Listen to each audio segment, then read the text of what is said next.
This is a treasure hunt first and foremost. Every time you put in a tape, you don't know what it is. Every time you go to a thrift store and you pick up a tape, it's like, man, what's on here? This is gold. It's junk to somebody else, but it's just, you know, I get that thrill out of it. Colin Stirling is building a time machine. His vehicle of choice, the videotape. Since the early 2000s, he's been collecting home recordings of broadcast television captured on Betamax and VHS tapes. He combs through thrift stores, he meets others in parking lots, all to stop these tapes from ending up in a dumpster, lost to all of time. It's the broken pottery of Egypt. Like, it's the stuff that people just don't, they just walk over it looking for the good stuff. It's started out as a hobby. I just liked tinkering with the gear. It hits that nostalgic button and it's just, I'm like a kid. I was just going through and turned up a promo for Astro Boy, and I loved Astro Boy when I was a kid.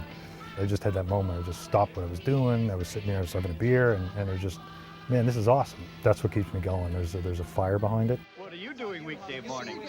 That's right. Each day. As he soon found out, millions of others are also chasing that feeling. Since 2011, he's been sharing clips to YouTube under his alias, the Betamax King. The channel now has nearly 10,000 clips with over 27,000 subscribers. But as exciting as it can be to find an old commercial for a long ago shuttered convenience store, or an old episode of Switchback starring Stan the Man Johnson, the Betamax King says he's not doing this just for fun. He believes he's saving a vital part of our history by preserving tapes from what he considers a golden age of television before it's too late.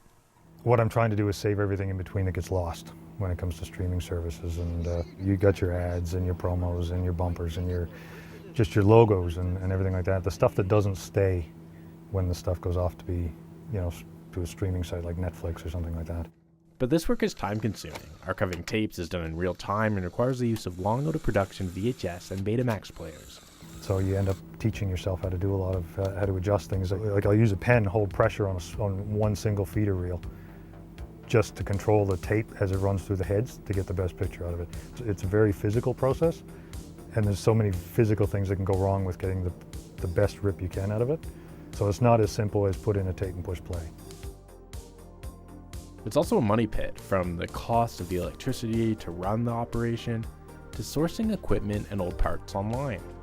Unlike many YouTubers, Stirling doesn't monetize his channel. Instead, he relies on donations to get by. There is this idea that everything has been recorded, everything's been archived, that somewhere there's this magical location where television history, you know, just kind of exists. But it takes labor to do that, it takes organization, it takes strategy to do that. Old media, if it was preserved at all, is often stuck in broadcasters' vaults in a kind of no man's land held back by copyright. That means it's often easier for researchers like Vandenberg to seek out digital copies preserved by people like the Betamax King, who are also known as citizen archivists.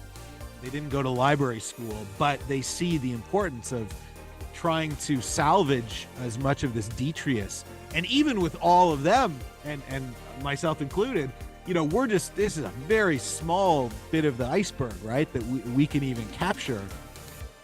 What would you say to people who have this media? Like, what should they do with it? Call me, reach out, email me, something.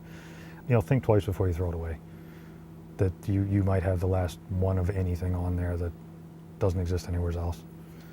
I wish I could instill that necessity to preserve it like any other piece of history. It's no different than archiving World War II relics or you know, Egyptian artifacts. It's all cultural history that should be preserved. The long we get.